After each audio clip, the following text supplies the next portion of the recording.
श्याम भक्तों, बाबा श्याम आपके भाव को देखते हैं। अगर आपके भाव सच्चे होते हैं तो बाबा श्याम आपकी बातों को जल्द सुनते हैं।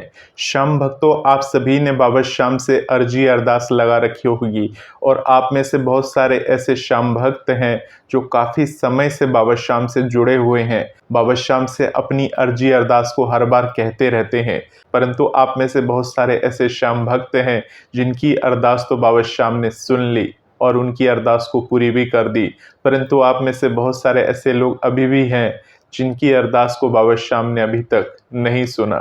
तो श्याम भक्तों, ऐसा क्या कारण हो सकता है जिसके कारण से बाबा श्याम ने आपकी अर्जी अरदास को अभी तक नहीं सुना है और आपकी ज़िंदगी में अभी तक बाबा श्याम आपकी परीक्षा ही परीक्षा ले रहे हैं, जिसके कारण से आप अपना धैर्य जो है वो खोते हुए चले जा रहे हैं। भजन मंत्र शक्ति, एक प्रार्थना भगवान से। आप सभी श्याम भक्तों को जय श्री श्याम। श्याम भक्तों, कैसे हैं आप सभी? उम्मीद करते हैं अच्छे ही होंगे। श्याम भक्तों, अगर बाबा श्याम से जुड़े हैं, श्याम बाबा से जुड़े हैं, खाटू नरेश से जुड़े हैं, तो आपको अपने भाव को बना के रखना होगा, विश्वास को बना कर रखना होगा। अगर आप ये सोचते हैं कि बाबा श्याम आपके 2 पल में काम बना देंगे, तो बाबा श्याम हैं, बाबा श्याम कुछ भी कर सकते हैं। आपके 2 पल में क्या, 1 पल में आपके काम को बना सकते हैं। परंतु श्याम भक्तों, बाबा श्याम भी अपने भक्तों की कभी कभी परीक्षा ले लेते हैं और ये देखते हैं कि ये जो भक्त मुझसे जुड़ा है, क्या ये भक्त धैर्यवान है या नहीं है। तो श्याम भक्तों, भाव से होता है आपके अंदर कितनी सच्चाई है। यानी जब आप बाबा के दरबार में जाते हैं, बाबा श्याम के समक्ष अपनी हाजिरी को लगाते हैं, बाबा श्याम से प्रार्थना करते हैं, तो बहुत सारे ऐसे भक्त होते हैं जो उस समय दुख में होते हैं और उन्होंने ये सुना होता है कि बाबा श्याम हारे के सहारे हैं, तो उन्हें कोई दरबार नज़र नहीं आता और वो सीधे बाबा श्याम के दरबार पर आ जाते हैं और बाबा श्याम के समक्ष आकर अपनी बातों को रखते हैं, अपनी पुकार को कहते हैं, परंतु उन भक्तों की बातों को बाबा श्याम नहीं सुनते हैं। श्याम भक्तों, जानते हैं आपके भाव में कहाँ कमी रह गई? किस प्रकार का भाव आपके पास होना चाहिए जिससे बाबा श्याम तक आपकी बात पहुंचे? श्याम भक्तों, बाबा श्याम की प्रेरणा अनुसार आज मैं आपको बाबा श्याम से जुड़ी हुई एक प्रेरणादायक कहानी बताने वाला हूं, जिससे सुनकर आपको ये पता चलेगा कि बाबा श्याम के समक्ष आपके किस प्रकार के भाव को आपको रखना चाहिए, जिससे बाबा श्याम आपकी अर्जियों को तुरंत सुन ले, बाबा श्याम आपके सिर के ऊपर अपना हाथ रख दे। तो श्याम भक्तों, इस वीडियो को लास्ट तक जरूर देखिएगा, जिससे आपको पूरी बात की जानकारी मिल सके। तो श्याम भक्तों, बाबा श्याम को किस प्रकार से, किस भाव के साथ रिझाना है, किस भाव के साथ प्रसन्न करना है, इसकी एक कहानी की शुरुआत होती है। वो खाटू के जिला सीकर से शुरुआत होती है। यानी सीकर में एक किसान रहता था और वो किसान जो था बहुत ही मेहनती था, बहुत ही ईमानदार था, बहुत ही निष्ठावान था और बहुत ही मेहनतों के साथ वो काम करता था, पूरी लगन के साथ काम करता था और जब भी उसे मौका मिलता था वो बाबा श्याम को याद कर लेता था, बाबा श्याम के नामों को जप कर लेता था। श्याम भक्तों, वो किसान इतना खुददार था कि वो किसी से मदद तक नहीं लेता था। यानी उसका ऐसा मानना था कि खुद की दम पर ही उसे सब कुछ करना है, उसे सफलता को हासिल करना है, जिसके लिए वो दिन रात अपने खेत में काम करता था और नतीजन उसके खेतों में काफ़ी अच्छी फसल हुई। बाकी जो और किसान लोग मेहनत करते थे वो भी उसकी तारीफ करने से नहीं थकते थे। श्याम भक्तों, उस किसान का नाम था भोला और भोला नाम का वो किसान वास्तव में इतना भोला था कि अपने काम को इतनी लगनता पूर्वक वो करता था कि उसे खाने पीने तक की सुध नहीं रहती थी। श्याम भक्तों, जब उसकी फसल तैयार हो गई तो उसकी फसल के लिए पानी की आवश्यकता थी और उस समय सीकर में बारिश नहीं हो रही थी, यानी कि लोग बारिश के लिए तरस रहे थे। उस समय किसान के फसल के लिए भी बारिश की बहुत ही अधिक ज़रूरत थी। उस समय भोला भगवान को याद करने लगा, भगवान से प्रार्थना करने लगा, भगवान से कहने लगा कि भगवान ने अपना कर्म कर दिया है, अपना काम कर दिया है, अब आपकी बारी है, आप अपनी दया करो, अपनी कृपा करो और बारिश की व्यवस्था करवाओ। श्याम भक्तों कहते हैं कि अगर आप सच्चे मन से भगवान से कुछ भी बोले तो भगवान तक आपकी बात जरूर पहुंचती है। तो इस प्रकार से भोला की बात बाबा श्याम तक पहुंच गई और उसी दिन काली घटा छा गई और जब काली घटा छाई तो बहुत ही तेज बारिश होने लगी और ये देखकर भोला बहुत ही खुश हो गया उसकी तो पहले से ही भगवान में इतनी आस्था था, उसका विश्वास था, परंतु वो बहुत ही खुददार किस्म का किसान था। वो किसी से भी मदद लेना नहीं चाहता था, यहाँ तक कि ईश्वर की भी मदद नहीं लेना चाहता था। परंतु जब बात उसकी फसल की आ गई, तब उसे भगवान की मदद लेनी पड़ी, भगवान से प्रार्थना करनी पड़ी और भगवान ने उसकी सुन भी ली। अब श्याम भक्तों होता क्या है, जब बाबा श्याम ने उसकी ये इच्छा पूरी कर दी तो बाबा श्याम भी कहाँ रुकने वाले थे। उसी दिन तेज आंधी चलने लगी और इतनी तेज आंधी चलने लगी, यानी बरसात के साथ जो तूफानी मौसम होता है वो इतनी तेज चलने लगी और उसके साथ साथ जो ओले थे, बड़े बड़े ओले, वो ओले गिरने लगे, जिसके कारण से क्या हुआ, भोला की जो खेत में फसल थी वो फसल तो खेतों में बिछ गई और उसके साथ साथ बचा हुआ कसर ओलों ने पूरी कर दी, यानी ओलों ने पूरी फसल को तबाह कर दी, बर्बाद कर दी। यानी भोला की पूरी मेहनत पे पानी फिर चुका था। अब जब भोला ने ये देखा तो उसके पांव तले जमीन निकल गई, क्योंकि उसी फसल के सहारे वो अपनी जीवन व्यतीत करता था, अपना घर वगैरह चलाता था। परंतु श्याम भक्तों उसकी मेहनत जो है पानी में मिल चुकी थी, अब वो सिर पकड़ कर बैठ चुका था। श्याम भक्तों सोचिए, अगर किसी किसान के साथ ऐसा हो जाता है, जब वो पूरी मेहनत के साथ अपने खेतों में लगा रहता है, पूरा पैसा लगाता है और जब उसकी फसल बर्बाद हो जाती है, उस केस में उसे कोई मुआवजा ना मिले, तब किसान का आत्मबल कहाँ रह जाता है, यानी उसका मनोबल नीचे गिर जाता है, आत्मविश्वास नीचे की तरफ आ जाता है। परंतु श्याम भक्तों जब भोला के साथ ऐसा घटित हुआ तो भोला ने हार नहीं मानी। उसने फिर से बाबा श्याम को याद किया और बाबा श्याम से कहा कि हे बाबा श्याम, मैंने तो आपसे बारिश के लिए बोली थी, आपने तो ओलों की बरसात कर दी, जिससे मेरे पूरे फसल की बर्बादी हो गई। अब इसकी भरपाई भी आपको ही करनी है।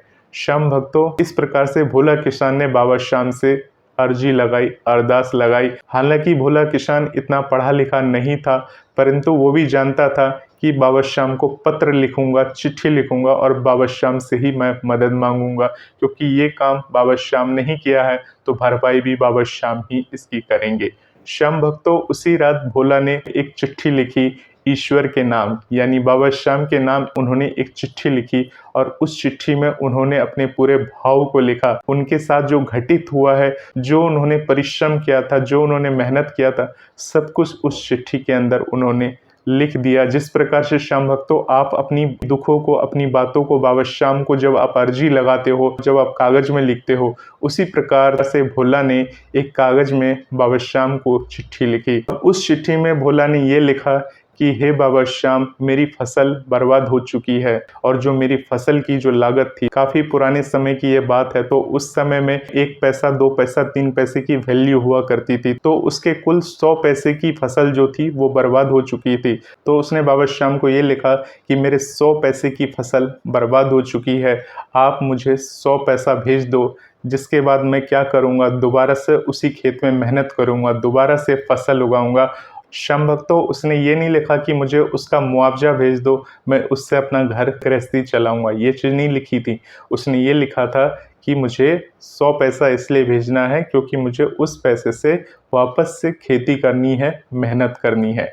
और श्याम भक्तों इस प्रकार से उसने उसी रात वो चिट्ठी को लिखी। चिट्ठी के ऊपर जो एड्रेस डाला, उस एड्रेस पे भगवान का एड्रेस डाला, यानी उस पे सिर्फ लिखा हारे का सहारा बाबा श्याम हमारा, और उस चिट्ठी के नीचे अपना नाम लिखकर उसको एक साधारण पोस्ट के जरिए भगवान के दरबार को भेज दिया। अब श्याम भक्तों जब वो चिट्ठी उसकी खाटू गांव पहुंची, तो खाटू गांव में जब डाकिये ने उस चिट्ठी को निकाला, तो उस चिट्ठी को निकालने के बाद उस पर ना कोई पिन कोड था, ना कुछ था। उस चिट्ठी को निकालने के बाद उसे समझ नहीं आ रहा था कि उस चिट्ठी को रखना कहाँ है, देना कहाँ है। उसको वो चिट्ठी निकालकर हंसी आ रही थी, क्योंकि उस डाकिये के हाथ में कोई पहली बार ऐसी चिट्ठी लगी थी जिससे देखकर उसे हंसी आ रही थी। हंसी इसलिए आ रही थी, भला कोई भगवान को कैसे चिट्ठी लिख सकता है, तो इस प्रकार से उसे हंसी आ रही थी। अब वो चिट्ठी ले जाकर अपने पोस्ट मास्टर के हाथ में देता है और पोस्ट मास्टर से कहता है कि इस चिट्ठी का क्या करना है। अब श्याम भक्तों कहानी में ट्विस्ट आती है, यानी श्याम भक्तों अब आपको पता चलेगा कि भगवान अपने भक्त की मदद किस प्रकार से करते हैं, किस प्रकार से वो अपने भक्त का ध्यान रखते हैं। तो श्याम भक्तों जिस पोस्टमास्टर के हाथ में वो चिट्ठी पड़ी, वो पोस्टमास्टर काफ़ी दयालु किस्म का आदमी था। उसने उस चिट्ठी को खोल के पूरी कहानी को पढ़ ली, और जब उन्होंने कहानी को पढ़ी तो उसके आंखों में आंसू आ गए। उसके बाद उन्होंने अपने स्टाफ से, यानी जो पोस्ट ऑफिस में स्टाफ थे, उन सभी से कहा कि आप लोग कुछ ना कुछ थोड़ा बहुत करके दान करो। और श्याम भक्तों सभी ने दान किया। तो दान करने के पश्चात कुल 70 पैसे जमा हुए, यानी कि श्याम भक्तों 100 पैसे की ज़रूरत थी, वहाँ पर सिर्फ 70 पैसे ही जमा हुए। श्याम भक्तों अब उस पोस्टमास्टर ने सोचा कि 70 पैसे ही जमा हुए, चलो ये 70 पैसे ही उसको भेज देता हूँ, क्या पता ये देखकर वो खुश हो जाए और उसकी बात भी रह जाए। इस प्रकार से श्याम भक्तों वो चिट्ठी लेकर वापस से उस किसान के पास, यानी भोला के पास वो डाकिया पहुंचा, और उस डाकिये ने वो चिट्ठी जाकर भोला के हाथ में पकड़ा दिया। परंतु श्याम भक्तों भोला को किसी भी प्रकार की खुशी नहीं थी कि भगवान ने उसको चिट्ठी लिखा है, यानी भगवान ने उसको चिट्ठी भेजा है। इस प्रकार से कोई खुशी उसके चेहरे पे नहीं थी। उसने क्या झट से उस चिट्ठी को लिया और उस चिट्ठी को खोला, और जैसे ही उसने उस चिट्ठी को खोला तो उस चिट्ठी में से 70 पैसे निकले, जिसे देखकर भोला बहुत ही ज़्यादा आग बबूला हो गया, यानी बहुत ही अधिक गुस्से में आ गया। अब श्याम भक्त तो बोलेंगे कि बाबा का जो भक्त होता है उसे तो नॉर्मल होना चाहिए, परंतु यहाँ पर भोला आग बबूला हो गया, गुस्सा हो गया। परंतु जो पोस्टमैन वो चिट्ठी लेकर आया था उसके ऊपर उसने बिल्कुल गुस्सा नहीं किया। हालांकि उसने उस पोस्टमैन से बोला कि तुम थोड़ी देर रुको, मैं ईश्वर को एक और चिट्ठी लिख रहा हूँ, उस चिट्ठी को ले जाकर तुम उस पोस्ट में डाल देना। तो श्याम भक्तों भोला ने दूसरी चिट्ठी लिखी, और दूसरी चिट्ठी में जानते हैं उसने क्या लिखी? दूसरी चिट्ठी में जो उसने बात लिखी वो आपके दिल को छू जाएगी। भोला ने दूसरी चिट्ठी में बाबा श्याम को ये लिखा कि बाबा श्याम, मैं जानता हूँ कि आपने पूरे 100 पैसे भेजे थे, क्योंकि आप भगवान हो, आप ईश्वर हो, कभी किसी से झूठ नहीं बोलते हो, आप कभी गलत नहीं हो सकते, आपका जो फैसला होता है वो सब सही के लिए होता है। परंतु बाबा श्याम, मैंने तो 100 पैसे मांगे थे और मुझे सिर्फ 70 पैसे मिले हैं, यानी मुझे पता है कि आपने तो 100 पैसे ही भेजे थे, परंतु मैं ये भी जानता हूँ जो ये डाकिया या पत्र लेकर आया है, इसने रास्ते में 100 पैसे में से 30 पैसे निकाल लिए हैं और सिर्फ 70 पैसे इसमें छोड़ दिए हैं। तो बाबा श्याम, आपसे विनती है कि मेरे को 30 पैसे की और ज़रूरत है, आप 30 पैसा मुझे कैसे भी करके मुझे भेज दो। आपके लिए तो कोई बात बड़ी नहीं है, आप तो भेज ही सकते हैं। इन बेईमानों ने वो पैसे निकाल लिए हैं। यहाँ पर बेईमान शब्द उस डाकिये के लिए बोला जा रहा है, क्योंकि भोला ये सोच रहा है कि जो चिट्ठी लेकर आया है उसने पैसे उसके निकाल लिए हैं और सिर्फ 70 पैसे उसने छोड़ दिए हैं। तो श्याम भक्तों यहाँ भोला का जो भाव था वो सच्चा था, ईमानदार था, और वो बिल्कुल ये नहीं सोच रहा था कि मैं भगवान को पत्र लिख रहा हूँ, यानी भगवान का पत्र आया है। उसको सब कुछ नॉर्मल लग रहा था, उसको ये पूर्ण भरोसा था कि भगवान उसके साथ हैं, इसी धरती पर हैं, और वो सबकी सुनते हैं, सबकी मनोकामना को पूर्ण करते हैं, सबकी इच्छा को पूर्ण करते हैं। इसलिए जब उसके पास पत्र आया उसे बिल्कुल भी आश्चर्य नहीं हुआ कि भगवान ने मुझे पत्र लिखा। सोचिए श्याम भक्तों, अगर आपसे मैं बोलूं कि आप भगवान को पत्र लिखिए तो आपके मन में भी ऐसे ही विचार आएंगे, अरे भगवान को कौन पत्र लिखता है, भगवान का कोई एड्रेस नहीं है, भगवान का कोई जगह नहीं है, तो भगवान को हम कैसे पत्र लिख सकते हैं, और भगवान भला कैसे सुनेगा। भगवान भला इस तरह से थोड़ी ना सुनता है इंसानों की तरह कि वो पैसे भेज देगा, वो हमारी मन्नत पूरी कर देगा, इस तरह से थोड़ी ना सुनता है। परंतु श्याम भक्तों इस कहानी का बताने का मेरा एक ही उद्देश्य है कि जो भोला किसान था उसके भाव सच्चे थे। इस प्रकार के भाव अगर आपके पास होंगे तो यकीन मानिए बाबा श्याम को आप जहां पर भी हो, जिस भी अवस्था में हो, अगर आप बाबा श्याम को बुलाएंगे, पुकारेंगे, तो बाबा श्याम दौड़े चले जाएंगे। और यहाँ पर श्याम भक्तों देखिए किस प्रकार से बाबा श्याम ने अपने भक्त की लाज रखी, यानी उसके विश्वास को बिल्कुल टूटने नहीं दिया। उसका जो लेटर था वो हो सकता था किसी गलत हाथों में चला जाता, कहीं दूसरी जगह चला जाता, या ऐसे डाकिया के हाथ में चला जाता जो देखकर उस लेटर को फेंक देता या फाड़ देता, परंतु ऐसा कुछ भी नहीं हुआ। वो लेटर अपने बिल्कुल सही जगह गया, और ऐसी जगह गया, ऐसे पोस्टमास्टर के पास गया जो कि वास्तव में दयालु था। उसके मन में भगवान ने ऐसी आस्था डाली, ऐसा विश्वास डाला, उसके मन में ऐसी लगन डाली कि जिससे उसके मन में ये भावना पैदा हुई कि मुझे उस किसान की मदद करनी चाहिए, और उसने सबसे दान लेकर उस किसान की मदद की और बाद में भोला ने शिकायत भी की। और जानते हैं श्याम भक्तों, जब दूसरी बार उसने चिट्ठी लिखकर चिट्ठी में भगवान से शिकायत की कि 30 पैसे ये डाकिया मेरा खा गया है, आप मुझे बाकी के 30 पैसे भेज दीजिए। तो उस डाकिये ने जब वो लेटर लिया तो वो आगे जाकर, यानी जब लेटर पोस्ट करने जा रहा था तो पोस्ट करने से पहले ही उसने उस लेटर को खोल के उस लेटर को पढ़ लिया और उसकी आंखों में वो चीज़ पढ़ के आंसू आ गए। यानी श्याम भक्तों, जो लेटर लेकर जा रहा था वो पोस्ट मास्टर था जिसने उसकी मदद की थी, वही डाकिया का रूप लेकर आया था ये देखने के लिए कि वास्तव में वो किसान को पैसे की ज़रूरत थी या कोई ऐसे ही वो चिट्ठी लिख दिया था।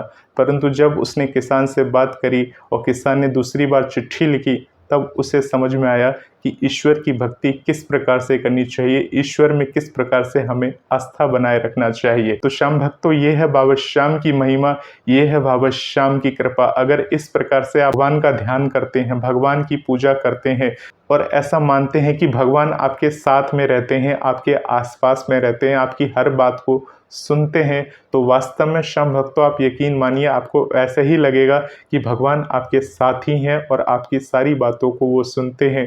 थोड़ा वो समय लेते हैं, थोड़ी आपकी वो परीक्षा लेते हैं, परंतु आपकी इच्छाओं को वो ज़रूर पूर्ण करते हैं। श्याम भक्तों, आप सभी घबरा जाते हैं थोड़ी थोड़ी बातों में। हमारी अर्जी अभी तक बाबा ने स्वीकार नहीं की, हमारी बातों को भगवान ने अभी तक स्वीकार नहीं किया, तो घबराने की बिल्कुल ज़रूरत नहीं है। भगवान की नज़र आपके ऊपर सदा बनी हुई है, आपके सिर के ऊपर हाथ उनका बना हुआ है और हो सकता है इस वीडियो के माध्यम से वो आपको कुछ बताना चाह रहे हों, कुछ समझाना चाह रहे हों। अब आपकी मर्ज़ी है कि आप उसको समझना चाहते हैं या नहीं समझना चाहते हैं। तो श्याम भक्तों, आप सभी को भोला की कहानी किस प्रकार की लगी, आपको भोला के भाव किस प्रकार के लगे, कमेंट बॉक्स के माध्यम से ज़रूर बताइएगा। क्या आप भोला की तरह बनेंगे या नहीं बनेंगे? और अगर आप भोला किसान की तरह बन जाएंगे श्याम भक्तों, तो यकीन मानिए जो बोलेंगे बाबा श्याम से, वो बाबा श्याम आपकी इच्छा को पूरी करेंगे। परंतु मन में लगन और सच्चाई जरूर होना चाहिए। श्याम भक्तों, भजन मंत्र शक्ति पर बाबा श्याम से जुड़े हुए और भी बहुत सारे वीडियोस को देखने के लिए इस चैनल को सब्सक्राइब और लाइक जरूर कर सकते हैं, क्योंकि श्याम भक्तों ये बाबा श्याम को समर्पित चैनल है। मिलते हैं श्याम भक्तों एक नई वीडियो के साथ, तब तक के लिए बाबा श्याम की कृपा बनी रहेगी। जय श्री श्याम, जय श्री राधे।